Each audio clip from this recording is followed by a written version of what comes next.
Welcome, everybody. We're so excited to welcome you to this webinar. We're exploring today how to facilitate effective group work at business schools with guest speakers Mustafa Elsawy from Georgia State University and Jeff Webb from David Eccles School of Business in Utah. I'm your host, Dan Hassan, and my role at Feedback Fruits is teacher relations, which means investigating, researching, and documenting the best practices from instructors and designers around the world. And today I have the opportunity to talk to two instructors and technologists right here in a live session. And I couldn't be more excited to start hearing about these experiences. I'm going to first quickly walk you all through the structure of the session before we get going, starting with our objectives. We want the current situation surrounding the challenges and solutions with group work to become clear. We're aiming for depth rather than breadth. We want to look at some specifics, some use cases, some examples, rather than just list the problems, which I'm sure we're all familiar with. And hopefully, after looking at that, we can arrive at some actionable outcomes and gain some renewed inspiration and energy to start tackling these things once again, once we get back to work. And how I imagine this going is that first we get to grips with those challenges in the first half, and then start to tackle the solutions once we know exactly what we're talking about. And audience members, you can chat in the chat and type questions, which you can pose to our speakers at the right moment.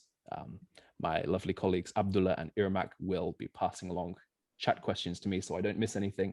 I'm going to be totally focused on the conversation with our two guest speakers, so I may miss things in the chat.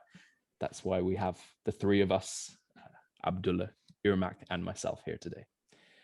And at the end of the session, after our conversation with the three of us, we may take questions, specific questions. And if anyone wants to, instead of just typing, turn on their microphone and ask a question personally, or a personal question, if you so choose, we can allow you to talk, and you can join us in the panel here and let your voice be heard. So we're also going to throw out a couple of poll questions to make this as interactive as possible. As I'm sure you know, the more interactive, the more you learn, the more you take away from it. So if we're all ready, let's get started. And before we start sharing insights on the subjects, I'd like to ask our guest speakers a question to break the ice and show our audience what we're all about.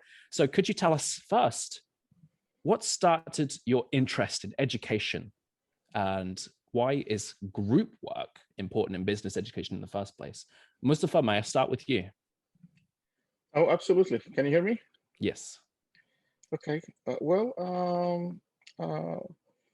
I mean, I started my career as a teacher. Right now, I'm an educational technologist, but I started my career as a teacher myself. Then while I was teaching, I just realized that I was more interested in using educational technology, or in being in that area, educational technology area. So that's what I do for a living now. I work with a lot of faculty from a lot of colleges. I mean, we are one of the largest universities in the United States. Here we have about 55,000 students. We used to be two institutions, and then we were combined together. So this diversity and the number of faculty I work with gives me the opportunity to explore a lot of technology tools, also see a lot of issues and problems that we need to find solutions for, or maybe see instructional objectives and that can be best met by certain tools or certain strategies. So that's my favorite part about my job, solving problems and finding solutions. So since the purpose of education is to prepare students for the real world, so group work and teamwork and collaboration activities become very important. And a lot of our faculty like to include that into their teaching, or to incorporate that into their teaching. And one of the challenges is like when you get these team members to evaluate each other, and finding a tool that will do that and save you time, so you don't have to look at all these sheets and documents, and especially if you want to do it online, can be very time consuming. So that definitely sparked the interest, and we started looking for an efficient tool that can do that and save us Indeed. time and stuff. So that's why I'm here today. Thanks for your answer. No I'd like to problem. give the floor over to Jeff. Please tell us what sparked your interest in education and especially group work. Why is that important? My interest in education goes back so many years, I think I can barely remember it. Really, I've been in education for my entire career. I actually have a PhD in English, although now I teach statistics and data science. So in the interim there, I made kind of a career change and worked in industry as a data scientist and statistician. And then, could never somehow get away from education. I came back and I'm teaching in the business school at the University of Utah, teaching business analytics master's students, statistics and data science. And, group work, well, I mean, honestly, there's a certain efficiency in group work. If students are writing papers and you've got 4 students per group, I mean, to be perfectly honest, it's more appealing in most cases to read 10 papers rather than 40 papers. So there's that element. However, I do think to, underscore Mustafa's point that in industry, all of my students will be working collaboratively on everything. So they need to learn how to do that. And so I see these group projects as essential, really essential curriculum in data science. And I think it's rarely treated that way. And so I got interested in trying to figure out how to make these group projects part of the curriculum and make those learning opportunities as rich as possible. I would also add that I have done this very badly in the past. And so as recently as last semester, I was confronted with some really difficult free writer type situations in group projects. And one of the students who'd shouldered most of the burden in the project came and told me that he regarded it as an ethical problem that one student does all the work and the other students in the project think it's great and don't have any complaints about the group process. So that's where I started looking at, and maybe I may be getting into your other topics here, Dan. I apologize, but No worries. That's where I started trying to get serious about thinking about how to do this fairly and effectively. Okay. In fact, that's a lovely segue for me to open our first poll question, which is going to be about the challenges. So to the audience, I'd like to pose this question. I'm also going to tick the box, allow panelists to vote, but this is just a poll about what challenges you've encountered in your various roles with implementing and facilitating group work, free riding the different burdens of work that can fall on one person's shoulders. I think we're all familiar with these as the common challenges of group work. So I see the votes coming in. Free riding and lack of engagement and motivation seem to be very much taking the lead here. I'm going to minimize that and we'll look at some of that data in depth later. So thanks for your answers both. And in terms of, so you said, Jeff, that you'd been quite bad in it in the past. And that's wonderful because it's through mistakes and failures that you learn the most, is it not? So could we talk maybe a little bit about a specific use case or a specific instance where you really realized that free riding was a problem? You mentioned this one student. Were there other instances which brought that home for you? Yeah, if I could just expand on that one case, my course, it's a 10-week course, 5 weeks of which roughly are dedicated to a really involved, complicated data analysis project. And so I don't think that rarely can students be successful if they do that by themselves. They really need everybody to be working on it, more minds dedicated to solving the problem. And yet in some cases, and the one I'm thinking of in particular, this was a group of 3, and the 2 students really saw the one very motivated student as an opportunity and kind of sat back and let him do all of the work. And the problem so I did have last semester, I did have, a way of adjusting the overall group grade individually based on individual contribution. The problem with my approach then, and one of the reasons that I really appreciate Feedback Fruits' software, what I was doing then was looking for a consensus around free ridership. But if you have in a group of 3, 2 students who are free riding and 1 who's doing all of the work, the 2 students who are free riding might well think that, hey, things are going great, it couldn't be better. Democratically, yeah. Yeah, this is a wonderful situation. So I don't get a consensus around that, and then I don't feel comfortable adjusting the grades, the individual grades of the 2 students downwards, because I just don't know how to interpret that. I suspect that there's a problem there, but I don't have a kind of consensus in the group that would support lowering those grades.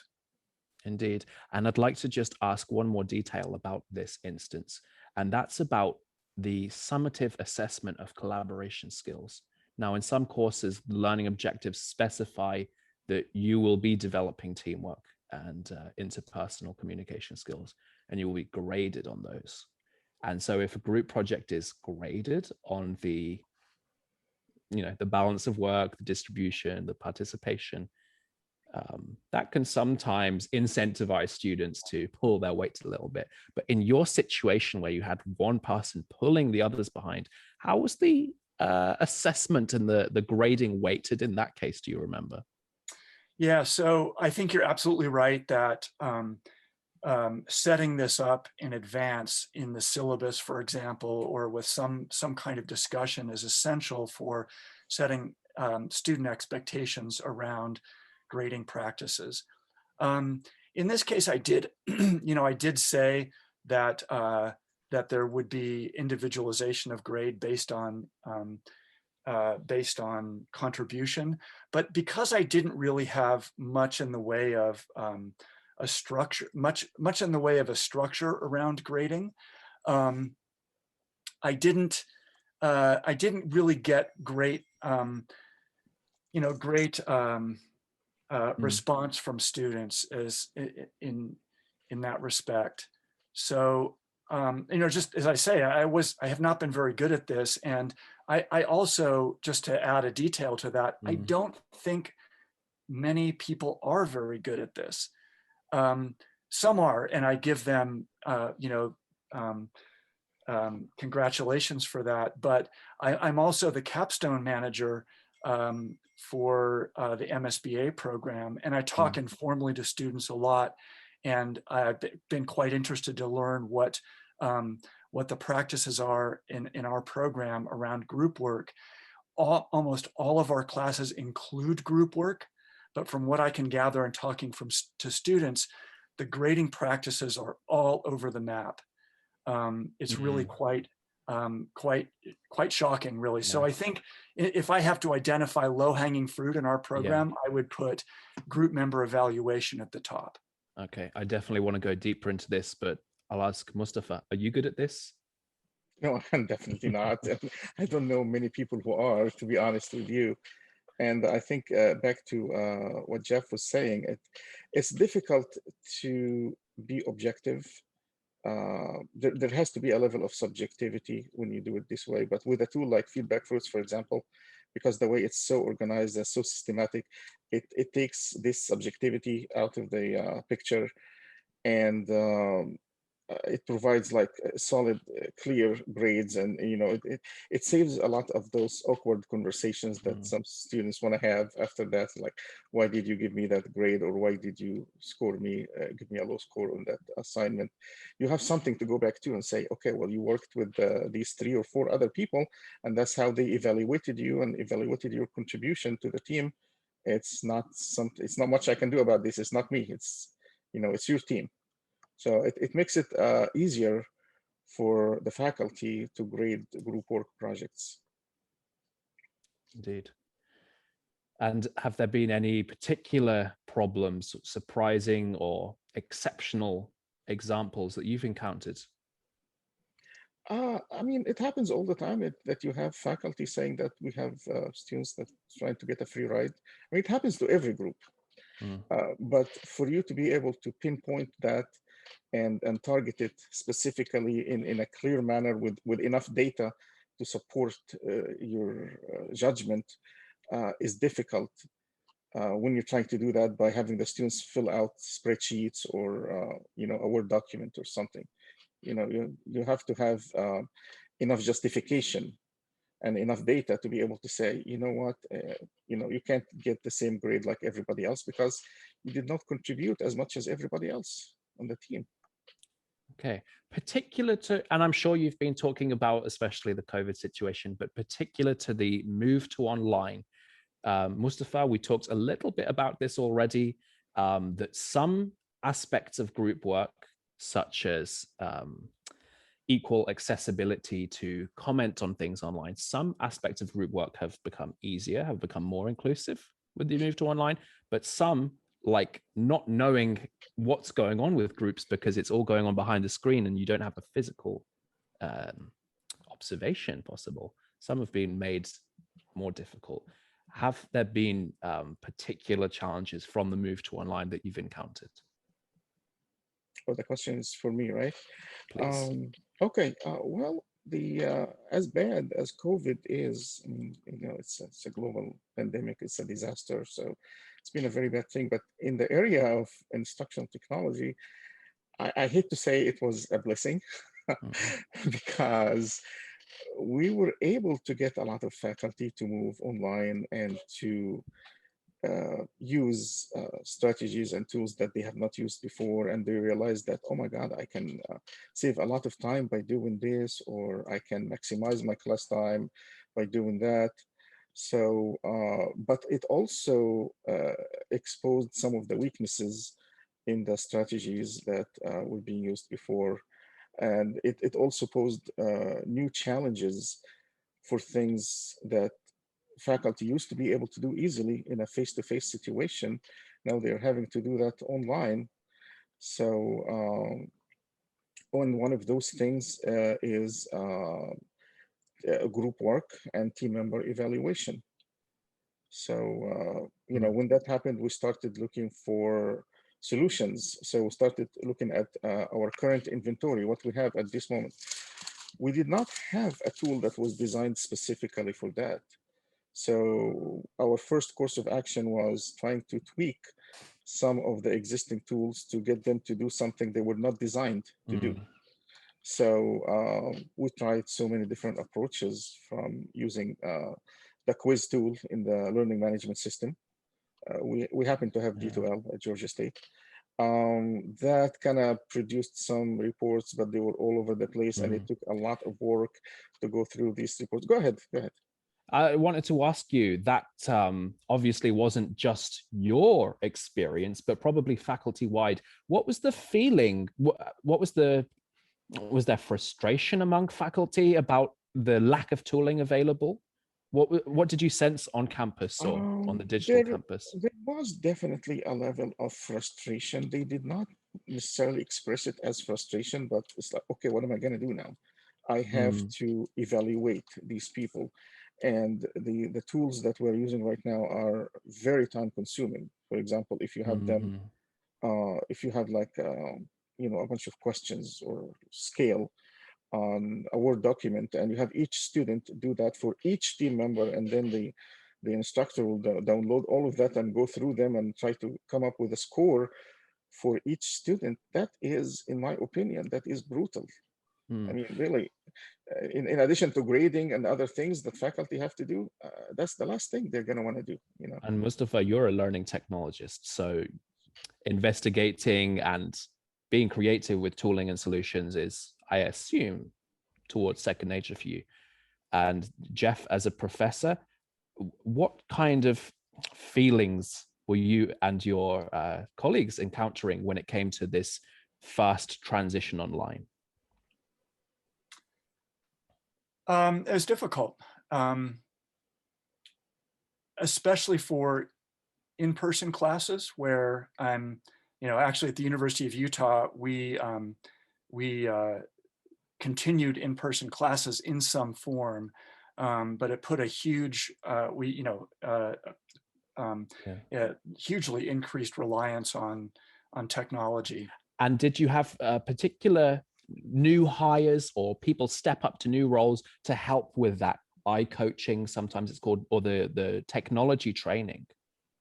There was some of that available. I personally ended up doing it basically all myself, just because then I could eliminate any any unforeseen problems. So about you asked about how we responded, and I would say that for the students, it was extremely stressful, and I really saw more struggling than usual, just because of the context, the pandemic context. On the other hand, with respect to group work, I think that people felt so isolated, students felt so isolated, that they really welcomed and treasured working intimately, even if facilitated by Zoom, working intimately with group members on a project. I think I'd agree. And I just want to ask the audience right now to gauge again the demographics of what kind of occupations we're filling. I'm going to launch a poll asking what your role is at your institution. And so the choices, of course, are professors, instructors, teaching roles, or instructional designers, support staff, IT. And in a few moments, I'll share those results as well. But considering the time, I think we've covered some of the problems. We've gone a little bit into depth, and I see that we've already started mentioning a little bit the tools and solutions. So perhaps we can gently move over to the second phase of the discussion and look a little bit more about the lessons that we've learned from being bad at implementing group work, from encountering problems, from having dealt with these challenges for now well over a year. So I'll just end that poll. Sorry for people who hadn't responded yet. I'll share those results. And it was a multiple choice poll, so I'm sure people have multiple roles. Looks like we've got a lot of instructional designers. I was expecting more instructors, actually. So interesting. I'll stop sharing those and close the poll. Okay, round two, gentlemen. And let's have a look now at examples of where things have gone well. A strategy that was employed where you saw results, students expressing satisfaction, showing equal participation. Jeff, I'd like to start with you. When we think about this one student pulling the others along and the problem of free riding, has that started to be dealt with in what you're seeing and what you're doing? And if so, how? Yeah, absolutely. And I would just refer to a chat from Nagla, who mentions, I think a very sensible approach to doing assessment.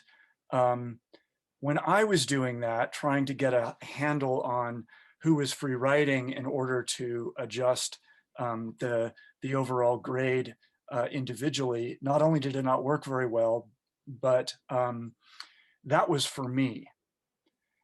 And the students didn't get much in the way of feedback for themselves. to self-correct or to, think about their role in a group. And so I really see that as being the essential element here. In the most recent course, I had Feedback Fruits, the group member evaluation tool, very generously set that up for me this semester. So I, at the last minute, put in 2 group member evaluation assignments, one a formative assignment midway through the project, and the other more of a summative assignment at the very end of the project. And what I really liked about the way that that was working is that the students got to see what other students on their teams were saying about their contribution, and various dimensions of their contribution to the group project. And then I had them reflect on that, and it was really wonderful to see them reflecting on what their peers were saying about their contribution. And it was the formative assessment midway through the project, and I could see them coming up with ideas about how they would self-correct for the remainder of the project. So to me, that just seems like exactly what I want to see happening on a group project, that kind of learning. And let's make this a concrete link. How does that then lead to developing better career skills and readiness for the working world afterwards? This formative and a summative method. So I think that I can get better at framing that and contextualizing that for that transfer to the work world. But I think honestly, for my students, that's a pretty obvious translation, just because they know that's the work context. They're all going to be working, with engineers on the one hand, and with business executives on the other hand, and they're kind of in this in-between role. And so collaboration and communication is just utterly essential for their success. So I don't really have to do much to make that case, and to make the case for the importance of that translation. Becomes self-evident if the course is set up in that way. Mustafa, what are your thoughts on this? I have to agree with that, especially with the part of about students getting feedback from their peers. Hearing what their peers have to say about their performance and about their contribution to the group, and also having the opportunity to reply to these comments. If I think somebody says something about me that's not fair, or maybe that requires a clarification, I can clarify, why things happened, or, what was happening that caused me to, act that way. I can also learn from that, definitely, if it's designed as a formative assessment. My favorite part also is the reflection part at the end. So this kind of like what completes the process here. So you have the students work together to simulate the experience of a real workplace, work with a group, with a team, then get to hear feedback from other team members about their contribution, read these comments, react to them, and then finally reflect on the overall experience, the project, the feedback that you got, and then write your own reflection on the whole process, on and on what you learned from going through the project, and from the feedback you received from your friends, or peers. Reflection, feedback, crucial components of all learning, especially in a group. We can only give so much feedback and reflection to ourselves, and when we see something from someone else's perspective, that's consolidation. Absolutely. But how can you encourage authentic, critical, and honest feedback? Because to some, it comes naturally to be here in the Netherlands, we have a stereotype of being very direct. Someone thinks something, they will say it, generally speaking, of course. But of course, that doesn't come naturally to everyone. So are there rubrics, strategies, or methods which you use to ensure this authentic, constructive, and comprehensive feedback in such a group work activity? That a question for Jeff or for myself? Please go first, Mustafa. I see you have your Okay. microphone off, so I was kind of looking at you there. Okay. Well, basically, the survey questions themselves need to be well designed. Also, the anonymity of the reviewers. I don't know who's saying what about me, or I can say I can make an honest comment about a team member without being, worried about that team member coming back and talking to me. I was like, why did you say that about me? That makes the students feel more comfortable evaluating each other in an objective way. Of course, once in a while, you get students who are not being objective. And that's why I love this outliers feature.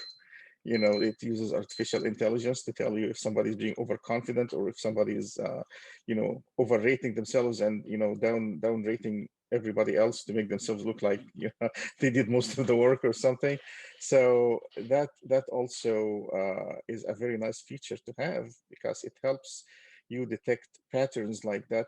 It's something that is impossible to do using other methods like Word documents, spreadsheets, the D2L quizzes, or the normal what do you call it, conventional survey tools. So I think so. Basically, anonymity, well-designed questions, and also using artificial intelligence to detect outliers. All that helps. Yeah, thanks for that. And Jeff, what are your thoughts on this? Yeah, I think getting constructive, or in some cases hard feedback, getting students to give that is a challenge. Everybody likes to be nice, but I think it seems to help to set it up in such a way that you're really encouraging that kind of constructive feedback, with the aim being learning and growth. So there's that, kind of the way that you would frame it. And it was really sort of, as I began using this tool, it was also really eye-opening to me in the way that the tool was designed. I wouldn't have thought to do this, but students are rewarded actually for just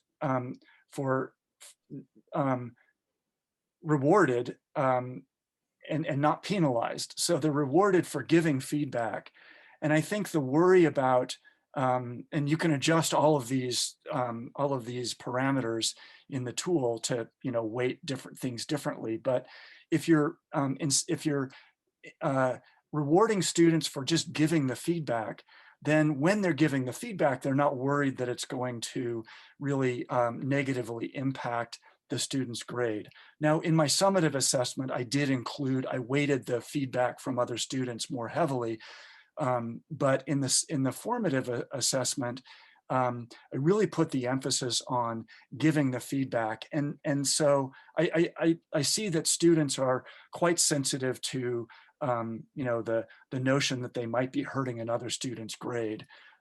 So they kind of pull back. On the other hand, if a student is angry about free writing, that student is more likely to be quite honest in feedback. So.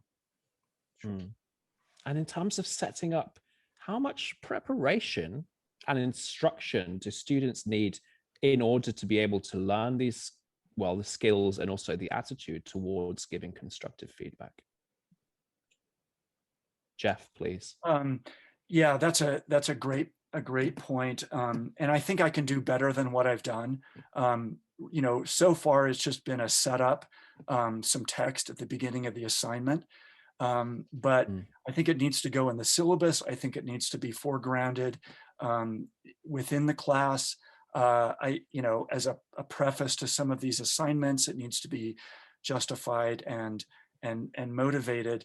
And I think that large context for the assignments in setting them up will really help. And I didn't do that. I didn't do that enough or well enough in this first iteration. Well, the realization It's probably the first point to getting it. And I have definitely seen some teachers going all the way and having a whole session or a whole week about why feedback is important, how to give it, and what we intend, what we want the outcomes of this feedback to be. Mustafa, thoughts on this? Okay, yes, absolutely. I definitely agree with what Jeff said here, but I would add educating the students on the process, explaining to them how to give feedback, how to provide positive, effective feedback while providing negative cognitive feedback at the same time. I mean, you can criticize somebody, but you can still be nice about it, and you can be constructive. I think explicit teaching in this area goes a long way. You can help them do that. Also, modeling, showing them how you, provide feedback yourself. You could do that. You could improve by doing this or that. Also, like we do with other activities, doing like, especially when the students are new to a certain technology, we use a low stake assignment first to kind of get them through the process, get them used, learn this new tool or new approach of giving feedback. Then we can move into things that have more like higher grades assigned to them. And I will also, I like Jeff's idea of adding this to the syllabus, providing very clear and detailed instructions on for each assignment. This is what I expect you to do, not something like, oh, please rate your group members or teammates on a scale from 1 to 5. You need to provide more detailed and explicit instructions on what you expect them to do and what constitutes constructive feedback. What constructive feedback looks like. So absolutely. We have a couple questions here in the Q&A. I thought it would be a good opportunity to. Now's the time, yeah. Absolutely. So from an anonymous attendee, question is, and of course, Mustafa, Jeff, feel free to one of you pick that up. The question is, how much guidance do professors receive in developing team/group projects? The projects should simulate collaborative projects in the real world. Will you repeat the question one more time, please? Absolutely. So it's how much guidance do professors receive in developing group projects?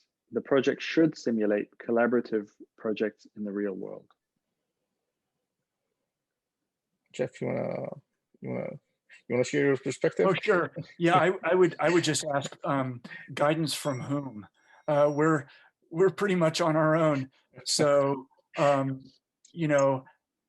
certainly there's not much guidance from the larger business school where I work, so I really rely on kind of the thinking that's gone into the construction of this this tool for group member assessment, and taking my experience having done group projects with students for a long time, put that together with the way that the folks at Feedback Fruits have constructed the tool and kind of come up with an approach. And it's going to be ever evolving. So, just try to keep improving the approach. Okay. Thanks. Well, the other side to this, from an educational technology perspective here, is we would love to provide guidance. We would love to provide help. As a matter of fact, we have an entire instructional design team who's just sitting there and waiting to help our faculty and provide all the guidance they need. But the question is, are faculty ready to receive this guide? Because, sometimes it's like they are too busy, and I don't blame them. They have to work on their classes, they have to grade, they have to do a lot of stuff, they have to do research, they have to go to conferences. I mean, they got too much on their plate, so I don't blame them. But there is also another side to it. It's like, I know what I'm doing. Just teach me how to use the tool. Or like, you guys are just the technology people here. Just let's talk about the tools. Don't tell me how to design. Don't talk to me about designing the research. I mean, designing the questions and all this guidance. So it's both. We do have a lot of faculty that come in and ask for guidance, but the majority, unfortunately, are either busy or they're just satisfied with what they know. They think, I got it. Just I can do it. I see one more question in the chat, and thanks for your answer, both. I think we just have time for this from Carol Emmons. In the real world, there's very little free riding because teams have leaders who evaluate each member's effort and contribution in annual performance evaluations. Is there a way to simulate that process in student group projects? It's a very good question. Thoughts?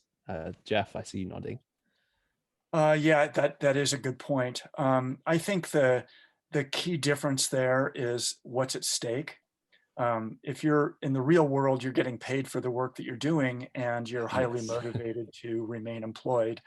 So you're not, most cases you're not going to free ride. And I think that's what a key element of the adjustments that I'm going to make is to for the summative assessment, actually use the tool to adjust the individual grade from the overall group grade. And I think that's the next step for me is to add that kind of add in the stakes, that there's a real, risk for an individual free rider in terms of the grade at the very end of the course. So I think and that the transparency, the transparency that's going to happen depending on their contribution, that's announced first. Sorry to interrupt. No, that's exactly right. So I think that gets us closer to the real world. There's a real stakes involved here. Thanks very much. Any final thoughts on that one, Mustafa? Well, I will have to agree with that. If the students know that they are not just getting a grade for the entire group, and they will get an individual grade based on their contribution, they are going to be more motivated to contribute to the group. I find it helpful sometimes to, if possible, of course that doesn't work all the case, to assign certain well-defined roles for the different group members. So for example, this one, and I'm going to try, I'm not a data person here, but I'm going to try to use an example from data science. Like if somebody's going to gather the data, for example, somebody else is going to analyze it. Somebody is going to, else is going to report it. So it does help to have well-defined roles for the group members in advance. Absolutely. And that again comes down to structure and making sure and clear what is expected and what people agreed to. I want to ask one more quick question before we wrap up. And Mustafa, you already talked about the relationship between faculty and instructional technology and professors' adoption of tools. Would there be one tip or one advice or one paradigm attitude shift that you would give to a teacher who wants to set up a group evaluation activity for the first time? Scared to do it. For the first time? Sit down with either somebody from your instructional technology team, if you have such a team at your institution, or sit down with another faculty member who've done it before more than once and get their perspective on it. See what worked for them, what didn't work for them, what they would do differently the next time, and just learn from their experience instead of trying to reinvent the wheel and start from scratch. Jeff, would you agree with that? Yeah, absolutely. I'm not afraid to borrow, to steal, and I think that's a good way to go. Use a template. If it's been proven to work, then just borrow it and test it, and then iterate from there. Wonderful. Thank you so much. These things always flash by, and already we're almost an hour in. So thank you so much, both. I'm going to quickly share my screen and cap off this session with just a quick link. It's not a plug, it's a reference to the ebook that we're producing about this event, where we're looking at some of our perspectives on what we've seen work with group work with some of our partner institutions, with Wharton School of Business, with Griffith University. I even wrote the use case myself on Griffith, so please check it out. And this will be available to everyone after the session. And for more events and resources from us, I just want to mention that we're hosting our annual Inspiration Day, Inspire Ed 2021 on May 26 to 27. There's a 2-day conference, and we would love it if you could attend. Thank you for attending this one. More information will be posted in the chats, and I'd like to thank Jeff and Mustafa once again. Thank you so much. It's wonderful having you to speak. Thank you. It's a pleasure. Insights. Thank you very much. Yes. Thank you everyone for attending. Yeah, I'll summarize. I think structure is important, making transparent learning objectives and feedback methods. So in terms of action, let's just use our curiosity, our inspiration, our motivation, and go forwards. Sit down with the experts, the veterans, those who've tried it once, those who've failed, those who've had bad experiences, and let's learn from each other. Thank you, everyone.